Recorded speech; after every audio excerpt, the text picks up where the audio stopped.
السلام عليكم سو dhawaada saaxiibayaal khayr iyo wanaag baad dirajeenay dhamaantiin inaad ku wada sugantiin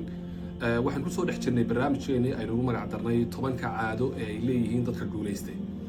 muuqaalka ka horeeyay waxaan ku soo qaadanay caadada koobaad kaas oo ahaa as-sa'yu ila tamayuz qofku inuu mar walba u ordo ama uu saciyo ama uu u dadaalo runtii inuu noqdo qof ummadda yani ka dhex soocan يعني kaga dhex soocan waxyaabaha ay hore u soo sheegnay oo ah yani shakhsiyadiisu shakhsiyad yani hansara ay leedahay ay tahay inuu kaga socnaado cilaaqaad Ilaahay subhanahu wa ta'ala uu leeyahay cilaaqaad wanaagsan Ilaahay subhanahu wa ta'ala la yeesho iyo runtii qodobo runtii aad u muhiim ah maanta insha Allah xalqada waxaan ku qaadan doonaa caadada labaad ee qofka looga baahan yahay hadii uu la imaado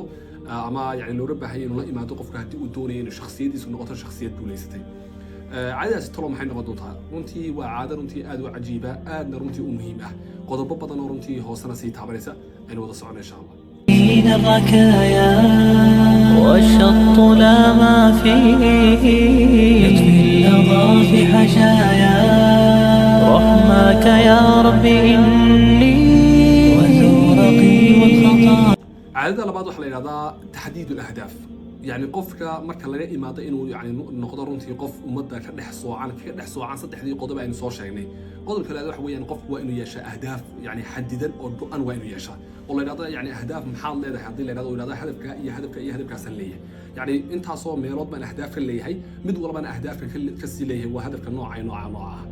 لذلك طبعا سئينا موضوع بلعنا إنه بل أين صوتهم من مكان waxaan la wadaagi doonaa saddex meelood ama saddex majaal oo qofka loo rabaahay inuu ahdaaf ka yeesho kow waa ahdaaf ilaahiya yani maxaad ahdaaf ka leedahay ama maxaa qorshayaal ku dajisan kuwaasoo xoojinaya cilaaqadii adiga Ilaahay subhanahu wa ta'ala ka dhaxaysay yani ka dhaxaysay hor waxaan soo sheegnay qofku inuu u ordo inuu yani runtii cilaaqada Ilaahay subhanahu wa ta'ala uu leeyahay mid yani ummadda kale ka soo cali noqoto yani inuu xiriir fiican la yeesho qodobka labaad ama caadada labaad waxay kaga dhasi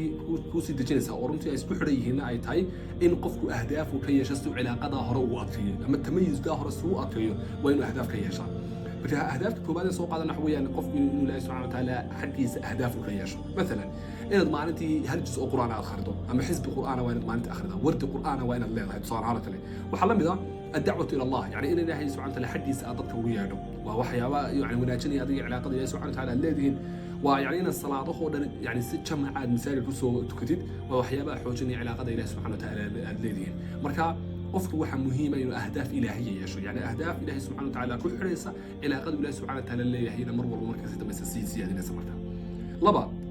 أهداف اللو باهي قفك ينيش أما مجال كان لبا اللو باهي قفك ينيش أهداف يشو حويان أهداف اجتماعية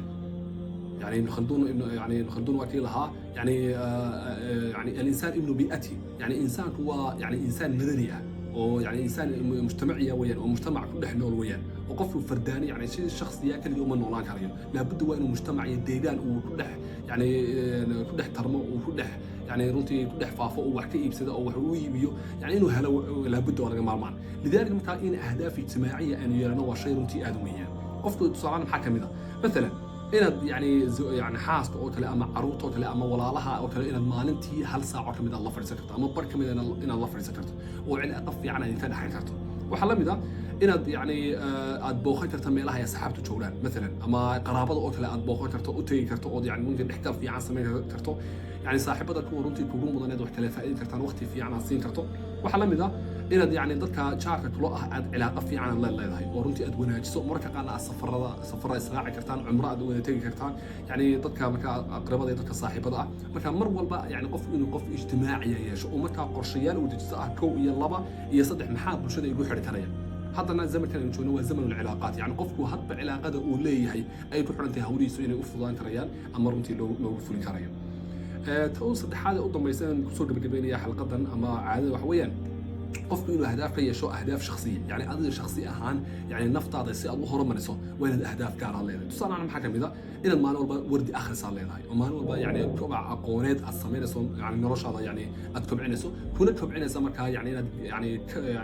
kamiya macrifa ama yani kayd aqooneed aad samaysato kuwaasoo aad ku helayso markaa akhris aad ku helayso waxaa kamid ah tusaale ahaan kale يعني إن يعني مستويه تعليميا شلي أن جودا مثلا كنا جودين سنة من كسرية أن جارو مثلا جامعات كنا يعني سنة كحدة أن يعني مرتفع مال وناسن أن جارو أما درجة في عنا بحط لا أما درجة كوجا مال في عنا كجارو كلا يعني إن وحبرشة هاي هيرك مكورة تايمين هيرك وناسن مك أدياري كاتو waxaa la mid ah oo qodobada ka mid ah ahdaaf shakhsiyada soo hoosgelaya inaad luuqad cusub baratid oo tusaale tirada maalin kasta ka mid ah waxaan baranayaa 5 weerood oo ka mid ah luuqadda aan doonayna barto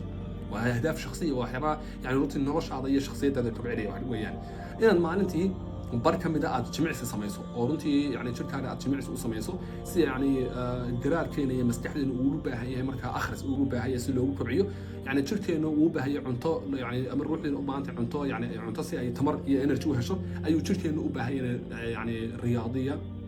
ama markaa sports uu helo si markaa u firfircoonado oo hawlihiina si fiican markaa uu qaban karayo marka yani qodobkan ama caadada waa caado runtii muhiima oo ah taxdiid ahdaaf waa inaad ahdaaf yani xadidan oo qorshaysan aad leedahay saddex majaalla waa inaad ahdaafta aad ka leedahay ahdaaf ilaahiya ilaahi subxana watacaala yani ahdaafka ku xidhayso cilaaqadiisa xoojinaysa ahdaaf ijtimaaciya bulshada iyo deegaanka aad ku hareeraysan tahay yani ahdaaf ku xidhayo cilaaqa fiican ka dhexaysiinaya iyo ahdaaf shakhsiya oo ah yani shakhsiyadaada maxaad ku horumar kartaa iyo maxaad ahdaaf runtii aad dejisan kartaa saddex qodob runtii aad muhiima weeyaan mid walbana loo baahan yahay ahdaaf aan ka yeelano inta ku kulmano yani xalaqada xigtay caadada saddexaad insha Allah dumtum fi ri'ayati Allah wa salaamu alaykum wa rahmatullahi wa barakatuh